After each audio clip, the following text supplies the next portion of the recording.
নমস্কার বন্ধুরা, কেমন আছো তোমরা সবাই? আশা করছি সবাই ভালো আছো, সুস্থ আছো, আর আমরাও ভালো আছি। আমার আরও একটা নতুন ব্লগে তোমাদের সবাইকে স্বাগত জানাচ্ছি। তোমরা দেখছো Sangeeta kitchen with happy family. তো আজকে কিন্তু সকাল থেকে ব্লগটা স্টার্ট করিনি, একটু ব্যস্ততার মধ্যে গেছে। তো যাই হোক, এখন হচ্ছে বিকেলবেলায়, আর এদিকে যে সাইকেল দেখতে পেলে ওখানে কোচিং হচ্ছে, বাচ্চারা পড়ছে। আর এদিকে দেখতে পাচ্ছ মিস্ত্রিবাবু কাজ করছেন, কারণ এদিকে একটা ছোট্ট রান্নাঘর করা হবে। আসলে আমাদের যেহেতু গ্রামের দিকে বাড়ি, তো তার জন্য কিছু জ্বালন থাকে, তো সেগুলো একটু ব্যবহার তো করতেই হয়। আর দ্বিতীয়ত হচ্ছে, আমি যেহেতু সকালে রান্না করে বেশিরভাগ সময় চলে যাই, তো তার জন্যই কিন্তু উনুনে ভাতটা বসিয়ে দিই, গ্যাসে তরকারিগুলো করে নিই, তো তার জন্য তাড়াতাড়ি হয়ে যায়, তো সেই জন্যই করা। আর এই যে সাবমার্সিবল পাম্পটা ইট দিয়ে ঘিরে দেওয়া হয়েছে, এটা দেখতেই পাচ্ছ মিস্ত্রিকে ডেকে কিন্তু করা হয়েছে। কি বলতো, এটা সেফটির জন্য। তো যাই হোক, এদিকে কিন্তু কাজ চলছে, মিস্ত্রিবাবুরা কাজ করছেন, ওই অ্যাডভেস্টারকে ভালো করে একটু নিচে সেট করে দিচ্ছে। এর উপরে কিন্তু মাটি দেওয়া হবে, তার উপরে বালি দিয়ে ঢালাই করা হবে। যদিও মাটিটা ঠিকঠাক এই কয়েকদিনে বসবে না, তবুও চেষ্টা করা হবে, যেহেতু বৃষ্টি হচ্ছে মাঝে মধ্যে, তো তার জন্য মাটিটা দিলে বসে যাবে। আর এদিকে তুলসী মঞ্চ এসছে, কিন্তু তুলসী মঞ্চটা বসেনি এখনও। আর ওই যে ঘরে রং হয়ে গেছে দেখতেই পাচ্ছ, তারপরেই কিন্তু এই ঠাকুর বসানো হচ্ছে।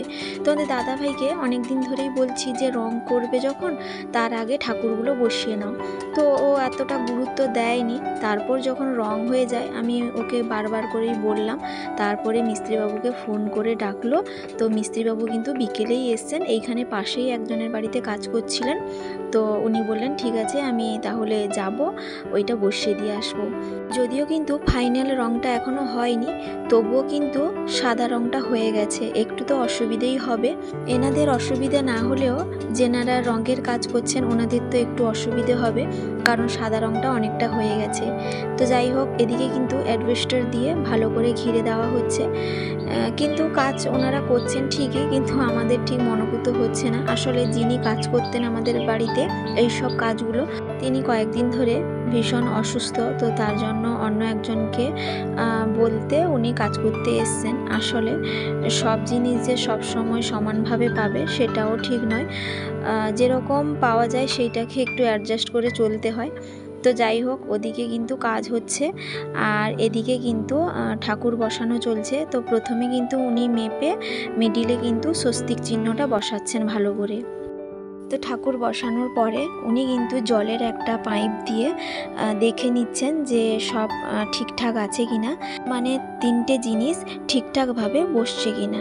তো যাই হোক, দেখতেই পাচ্ছ ওনারা ভালো করে বসিয়ে দিয়েছেন এবং জল পাইপ দিয়ে মেপে নিচ্ছেন যে মাপ ঠিক আছে কিনা। তো যাই হোক, ওনাদের তো কাজ শেষের দিকে। তোমাদের দাদাভাইকে বললাম ওনাদেরকে একটু বাড়িতে নিয়ে চলো, একটু ডিমের টোস্ট করে দিব আর চা করে দিব।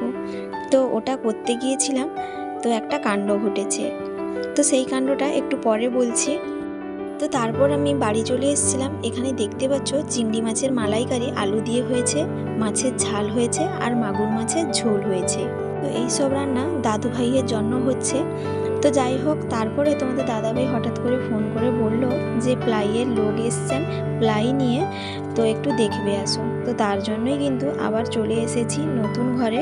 এখানে দেখতেই পাচ্ছ প্লাই সব চলে এসছে, মানে ওই যে রান্নাঘর বা আলমারি ওই সব জায়গাগুলোতে যে কাজ হবে, তো সেইগুলো সানমাইকা প্লাই এইগুলোই এসছে, দেখতেই পাচ্ছ। তো আমি যখন আসি ওনারা রেখে কিন্তু চলে গেছেন। তো তারপর কিন্তু বাড়ি চলে এসেছি। তো এখানে দেখতে পাচ্ছ আলু ভাজা, মাছের তেল ভাজা, মাছের ডিম ভাজা, পটল ভাজা, এদিকে পোস্ত হয়েছে, মাছের ঝাল হয়েছে, মাগুর মাছের ঝোল হয়েছে, এদিকে মাছের ডিমের চাটনি হয়েছে, তো ওদিকে ভাত আছে, আর এদিকে সব তরকারি কিন্তু বেড়ে নেওয়া হয়েছে, আর এদিকে চিংড়ি মাছের আলু দিয়ে মালাইকারি হয়েছে। তো এই সব আয়োজন, তার কারণ হচ্ছে দাদু ভাই যে এসছে মামার বাড়ির ভাত খেতে, তো তার জন্যই কিন্তু এই সব আয়োজন করা হয়েছে। তো ওর মামিমা কিন্তু বেশিরভাগ রান্নাগুলো করেছে আর মামা দিদা একটু হেল্পও করেছে। তো যাই হোক, তার মামিমা ভালো করে কিন্তু থালার মধ্যে, বাটির মধ্যে সব তরকারি ভাত বেড়ে নিয়েছে, দেখতেই পাচ্ছ। তো তারপর এদিকে দাদু ভাইকে তার বাবা মা রেডি করাচ্ছে, নতুন একটা জামা পরিয়ে দিচ্ছে। তো যেহেতু মুখে ভাত কয়েকদিন আগে হয়েছে, তো তার জন্যই মামার বাড়িতে এলে কিন্তু মামা ভাত খাওয়াবে, মামার বাড়ির ভাত খাবে। তো তার জন্যই দাদুভাই বাড়িতে এসছে। আর এখানে জামা পরানোর পর ভীষণ আনন্দ, ও একা একা নিচেও যাচ্ছে, বেশ ভালোও লাগছে। তো এবার বলি কি কাণ্ড হয়েছে। তো বিকেলবেলায় যখন ওনারা কাজ করছিলেন মিস্ত্রিবাবুরা, তো ওনাদের কাজ কমপ্লিট হওয়ার পর তোমাদের দাদাভাইকে বললাম ওনাদেরকে নিয়ে চলো মাটির ঘরে, যেখানে আমরা এখন থাকি। তো সেখানে চা আর একটু ডিমের টোস্ট করে দিব। তো আমি জাস্ট রান্নাঘরে গেছি এইসব করব বলে, আর সমু ছিল তার বাবার সঙ্গে। হঠাৎ করে সমু কিন্তু তার বোনুর বাড়িতে চলে গেছে, মানে আমাদের বাড়িতে যেখানে পাকার বাড়ি হচ্ছে, তো সেইখানে তার একজন বোনু আছে, তো সেখানেই কিন্তু ও চলে গেছে। তো হঠাৎ করে সমুর খোঁজ পড়েছে, কেউ দেখতে পাচ্ছে না, সন্ধ্যার সময় কোথায় গেল ছেলেটা। তো তোমাদের দাদাভাই যখন হঠাৎ করে আমাকে বলে যে সমুকে পাওয়া যাচ্ছে না, সমু কোথায় চলে গেছে, তো আমি তো একেবারে অবাক হয়ে গেছি যে তোমার সঙ্গে ছিল, কোথায় চলে গেল তুমি নিজেই জানতে পারলে না, তোমার পাশেই বসেছিল। তো মানে কি বলবো, আর সন্ধ্যার সময় হঠাৎ করে যখন সমুকে পাওয়া যাচ্ছিল না, তো বুঝতেই পারছো যে একটা বাচ্চা বাড়ি থেকে হঠাৎ করে সন্ধ্যার সময় বেরিয়ে গেলে কি হয় অবস্থাটা। তো যাই হোক, তারপর একজন স্যার বললেন, আমাদের কোচিংয়ে যে পড়াতে আসেন, উনি বললেন যে যতদূর সম্ভব ও সামনে চলে গেছে, সামনের দিকে পাকার বাড়ির দিকে। তো যাই হোক, ওর বোনুর বাড়িতে গিয়ে ওকে কিন্তু দেখতে পাওয়া গেছে। আর ওর বোনুর মা কিন্তু জিজ্ঞেস করছিল যে তুমি বাড়িতে বলে এসছো তো, ও বলছিল কি হ্যাঁ বলে এসছি। তো যাই হোক, এই হচ্ছে ব্যাপার। আর এদিকে চলছে দাদু ভাইয়ের ভাত খাওয়া, দেখতেই পাচ্ছ, যে কিন্তু খেতে পারে না তার জন্য এতগুলো খাওয়ার ভালো করে সাজানো হয়েছে, আর যে খেতে পারবে তাকে কিন্তু কেউ ডেকে খাওয়ায় না, এই হচ্ছে নীতি। তো যাই হোক, দাদুভাইকে কিন্তু তার মামা বেশ ভালো করে এটা সেটা খাওয়াচ্ছে, আর এদিকে তার বাবা মা ফটো তুলে যাচ্ছে, বলছে এটা একটু মুখে ধরো, ওইটা একটু মুখে ধরো। আর মিষ্টি দিতে দেখতেই পাচ্ছ, ও তো একেবারেই খেতে চাইছে না, মানে মিষ্টি মানে একটা বিরক্তকর জিনিস, কিন্তু ঝোল ঝাল মাংস এইগুলো দাও, বাচ্চাদের কিন্তু এইসব জিনিসগুলো একটু মুখে লাগে। তো যাই হোক, ওর মামা একটু ভালো করে একটু খাইয়ে দিচ্ছে, দেখতেই পাচ্ছ। তো তারপর সবাই মিলে বললাম যে সব কিছুই তো খাওয়ালে, পাঁপড়টা লাস্টে একটু বাকি থেকে যাচ্ছে, পাঁপড়টা একটু ধরো মুখের কাছে।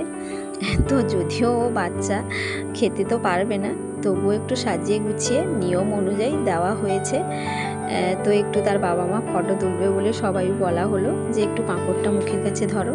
আর ওইদিকে পাঁপড় বাবুরাম পালিয়েও যাচ্ছে, ফ্যান চালানো আছে তো তার জন্য।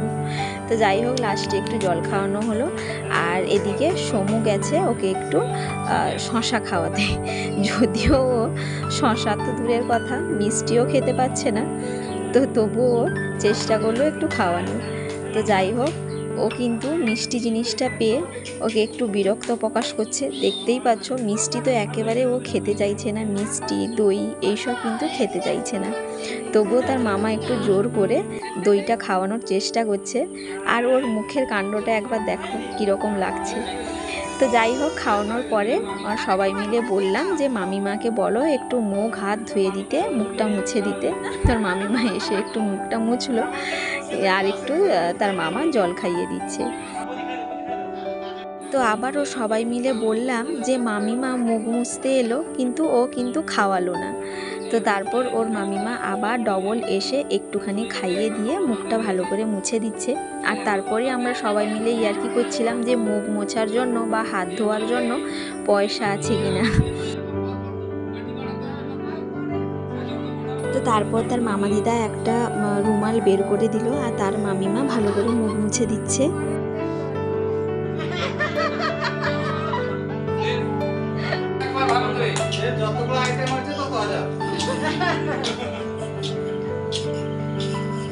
তো যাই হোক, দাদু ভাইয়ের খাওয়া দাওয়ার পরে তারপরে এদিকে তোমাদের দাদা ভাইয়ের সমু বা জামাই দাদা এনারা সবাই খেতে বসছে আর সমুকে খাইয়ে দেওয়ার একটু চেষ্টা করছি। সমু কিন্তু একা হাতে খাবে বলে একাই খাচ্ছে।